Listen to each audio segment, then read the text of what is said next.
good afternoon, everyone, and I understand everyone is tired now, so I'm just going to summarize a bit what we heard this morning, the summary of yesterday. So a key takeaway from the summary of Member States' presentation this morning, following discussion of priority 1 yesterday, is the broad endorsement and commitment of BRICS member states to promote sustainable enterprises, and also the clear link between productivity and decent work.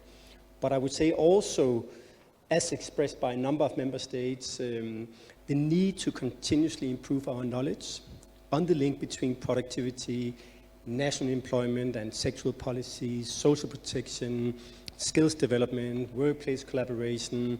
In short, the linkages between the macro, meso and micro level within the productivity ecosystem concept. So I think that was one takeaway. Another key takeaway related to the promotion of sustainable enterprises is how globalization, technology, artificial intelligence, climate change is reshaping the world of work. And with that also the reality of enterprises, especially SMEs, and also as well as the future employment prospects, I would say, for many workers. And member states must therefore accelerate their focus on just transition, and especially the transition to renewable energy, and in the process also ensure that workers who lose their jobs have new employment opportunities in other occupations, as well as opportunities for reskilling and upskilling, and in case there's any temporary unemployment process, also ensure that workers and entrepreneurs have access to social protection measures such as unemployment insurance mechanisms.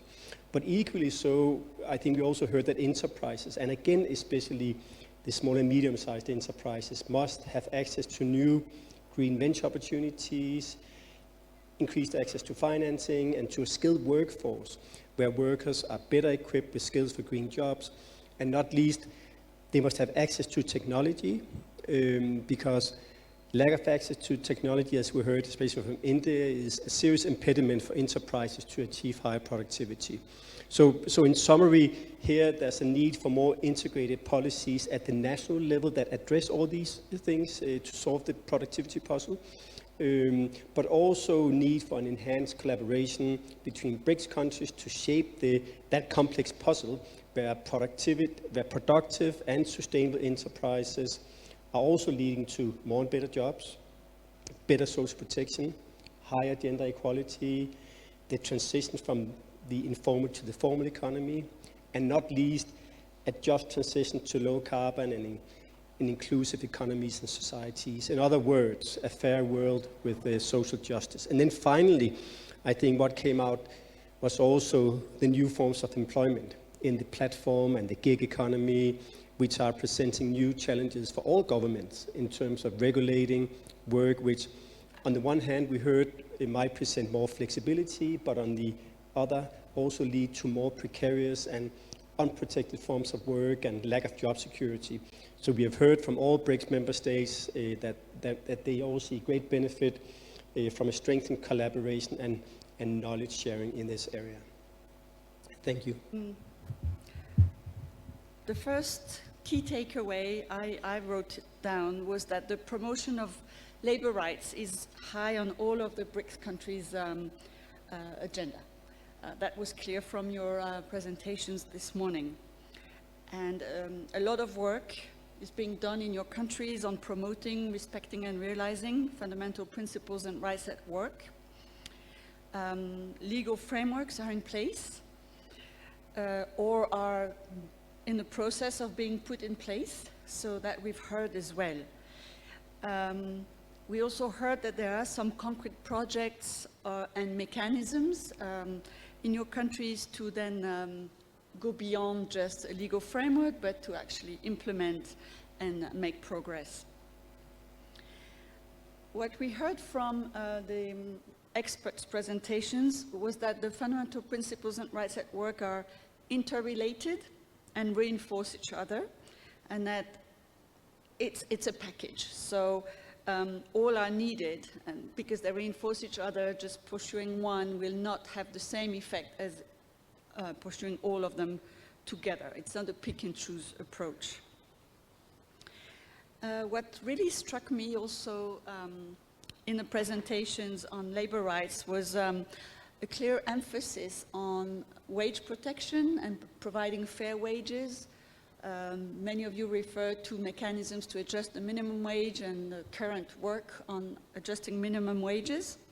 So that was quite strong. And also a clear emphasis on how to extend workers' rights to new forms of work. That emerged from all of your presentations. So for platform workers, gig economy workers, but also in relation to telework, etc. I heard that there would be a clear interest for more exchange within the BRICS forum on these issues, on new forms of work. Another takeaway is the importance of social dialogue in all this, and that also came really crystal clear out of all the presentations. So importance of social dialogue, the need for strong social dialogue institutions, and some of you referred even to the need for a tripartite plus approach to make these institutions even stronger, so going beyond the traditional government, labor, government, trade unions and employers, but inviting other representative groups to increase the representativity of the stakeholders.